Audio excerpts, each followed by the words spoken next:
రాజకీయాలు ఇంతలా దిగజారిపోతున్నాయా?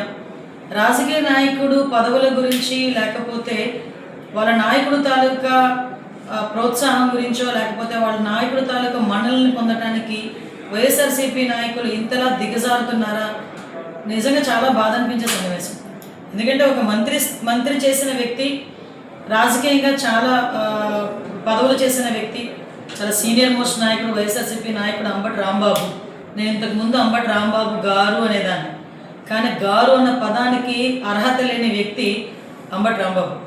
అంబటి రాంబాబు ఈరోజు ఒక చంద్రబాబు నాయుడు గారి గురించి మాట్లాడిన భాష, నేను ఒకటే సూటిగా అడుగుతున్నా, నీ భార్యకి కానీ మీ తల్లిగారికి కానీ ఒక్కసారి నువ్వు మాట్లాడిన భాష ఏదైతే ఉందో ఒక్కసారి చూపించి, నేను మాట్లాడింది కరెక్టేనా అని మీ తల్లిని అడగండి, లేకపోతే మీ భార్యని అడగండి, లేకపోతే నీకు కూతురుంటే మీ కూతురుని అడగండి, అది కరెక్టే అని వాళ్ళు ఎవరైనా నోటి నుంచి చెప్తారేమో ఒక్కసారి ఆలోచించండి.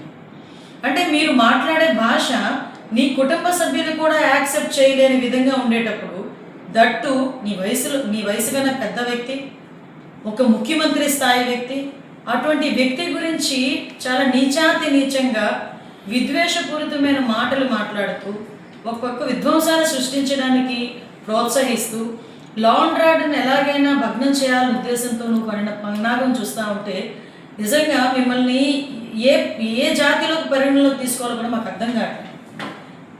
ఒకే చెప్పాలంటే నీలాంటి గురించి మాట్లాడాలంటే కూడా సిగ్గు అనిపిస్తాను. ఎందుకంటే ఈరోజు పోలీసులు నిన్ను అడ్డుకుంటే అసలు విషయం ఏం జరిగిందో కూడా ప్రజలందరికీ కూడా తెలియాలి. ఒక ఫ్లెక్సీలు తొలగించే విషయంలో మీరు వస్తాను అంటే డిపార్ట్మెంట్ నుంచి చాలా క్లియర్గా ఇన్స్ట్రక్షన్ వచ్చింది.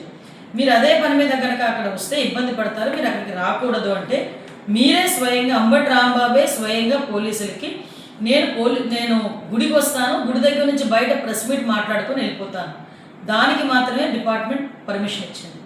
డిపార్ట్మెంట్ పర్మిషన్ ఇస్తే వచ్చి దర్శనం చేసుకొని బయటకు వచ్చి ప్రెస్ మీట్ మాట్లాడి అక్కడి నుంచి 500 మీటర్ల దూరంలో ఉన్న ఫ్లెక్సీ దగ్గరికి వెళ్ళేదానికి ప్రయత్నం చేస్తే అక్కడ ఆల్రెడీ కొంతమంది తెలుగుదేశం పార్టీ కార్యకర్తలు, కొంతమంది ఫాలోవర్స్ ఉంటే మళ్ళీ లా అండ్ ఆర్డర్ ఇష్యూ వస్తుందని ఎంత నచ్చ చెప్పడానికి ప్రయత్నం చేసినా పోలీసుల్ని కూడా చాలా అతి దారుణంగా పోలీసులను కూడా దూషించి గౌరవ ముఖ్యమంత్రి నారా చంద్రబాబు నాయుడు గారి గురించి నీచమైన మాటలు మాట్లాడి ఈరోజు అతని స్థాయిని దిగజార్చుకుంటున్నాడా, అతని పార్టీ స్థాయిని దిగజార్చుతున్నాడా, లేకపోతే అతని వ్యక్తిత్వమే అంతా, అతని నాయకుడు తాలూకా వ్యక్తిత్వమే అంతా నాకు అర్థం కాదు. ఏమండి, మీరు అధికారంలో ఉండేటప్పుడు పట్టాభి గారు బోస్ డీకే అన్న ఒక పదం ఉపయోగిస్తే మా పార్టీ ఆఫీస్ మీదకి వచ్చి మా పార్టీ ఆఫీస్ని ధ్వంసం చేసిన సంఘటన మీకు గుర్తు చేయాలి. ఆ రోజు ఎందుకు అలాగ చేశారు అంటే మా కార్యకర్తలకి నా గురించి మాట్లాడితే బీపీ వచ్చింది అని జగన్మోహన్ రెడ్డి మాట్లాడిన మాట నేను ఈరోజు గుర్తు చేస్తున్నాను. ఈరోజు అదే పరిస్థితిలో మా నాయకుడు అనుకుంటే ఈరోజు రోడ్డు మీదకి వచ్చి మీరు మాట్లాడగలరా? కానీ నిబద్ధత కలిగిన నాయకుడు, లా అండ్ ఆర్డర్ని సక్రమంగా పెట్టాలి అనుకున్న నాయకుడు, ఎట్టి పరిస్థితుల్ని కక్షపూరితంగా వెళ్ళకూడదన్న నాయకుడు ఉన్నారు కాబట్టే ఇంకా మీరు బయటకు వచ్చి మాట్లాడే పరిస్థితి కనిపిస్తాను. అలాగని లా అండ్ ఆర్డర్ విషయంలోనే కానీ ఇష్టానుసారంగా చంద్రబాబు నాయుడు గారిని నోటికి వచ్చి మాట్లాడితే ఊరుకుంటాం అనుకుంటున్నారా? కంపల్సరీగా తగిన చర్యలు ఉంటాయి, కంపల్సరీగా కేసు బుక్ చేస్తాం. మీకు ఒకటే చెప్తున్నా, ఈరోజు చంద్రబాబు నాయుడు గారిని ఒక మాట అంటే నేను చంద్రబాబు నాయుడు గారిని అనేసాను నువ్వు అనుకుంటున్నావేమో, కానీ గౌరవ ముఖ్యమంత్రి గారిని ఒక మాట అంటే రాష్ట్ర ప్రజలను ఒక మాట అన్నట్టే. మళ్ళీ గుర్తు చేస్తున్న అంబటి రాంబాబు, జగన్మోహన్ రెడ్డి, చంద్రబాబు నాయుడు గారు లాంటి ఒక మంచి వ్యక్తిని, ముఖ్యమంత్రి స్థాయి వ్యక్తిని నువ్వు అధికారంలో ఉన్నప్పుడు, మేము ప్రతిపక్షంలో ఉన్నప్పుడు 53 రోజులకి జైల్లో పెట్టినందుకే 151 సీట్లు కాస్త 11 సీట్లకి దిగజారాయి. ఆ విషయం మర్చిపోకు. మళ్ళీ తిరిగి అటువంటి ఆ మంచి వ్యక్తిని ఈరోజు మళ్ళీ టచ్ చేస్తున్నావు.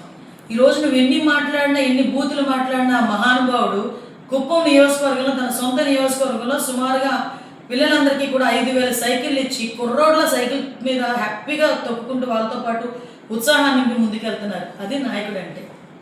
అలాంటిది ఈరోజు అంబటి రాంబాబు తాలూకా మాట తీరు కానీ నేను ఎందుకంటే ఇంకొక విషయం కూడా ప్రజలకు చెప్పాలి. ఈరోజు కల్తీ నెయ్యి విషయంలో రాష్ట్ర ప్రజలందరూ కూడా వైఎస్ఆర్సీపీ మొహాన్ని ఉమ్మేస్తున్నారు. దయచేసి క్షమించాలి నేను పదం ఉపయోగిస్తున్నానంటే. ఎందుకు ఇంత పెద్ద పదం ఉపయోగించానంటే, కల్తీ నెయ్యి వెంకటేశ్వర స్వామి ప్రసాదంలో కల్తీ నెయ్యి కూడా కాదు, అది నెయ్యి లేకుండానే కల్తీ చేసి అందులోని రసాయన పదార్థాలను కూడా యాడ్ చేసి అటువంటి వాటితో లడ్డు ప్రసాదం తయారు చేసి కొన్ని వందల కోట్లు 250 కోట్ల పైన స్కామ్ చేశారంటే, అలాంటి విషయం మీద ప్రజలందరూ కూడా ఈరోజు చర్చించుకుంటున్నారు, వైఎస్ఆర్సీపీని అసహించుకుంటున్నారని. ఈరోజు డైవర్షన్ పాలిటిక్స్ చేయడానికి ఈరోజు అంబటి రాంబాబు బయటకు వచ్చి ఏమీ లేకుండానే పెద్ద సీన్ క్రియేట్ చేసి కావాలని గౌరవ ముఖ్యమంత్రి గారిని అన్ని అసభ్య పదజాలంతో మాట్లాడాడు.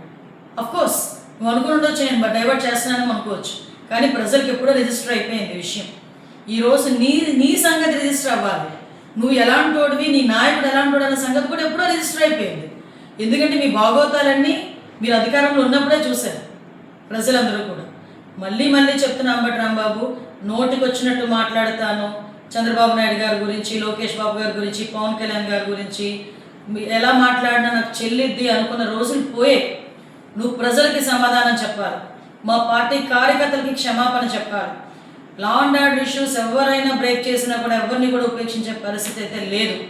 ఈరోజు ప్రజా సంక్షేమం, అభివృద్ధి మాకు ఎంత ముఖ్యమో ప్రజా రక్షణ కూడా మాకు అంతే ముఖ్యం, ప్రజా భద్రత కూడా మాకు అంతే ముఖ్యం.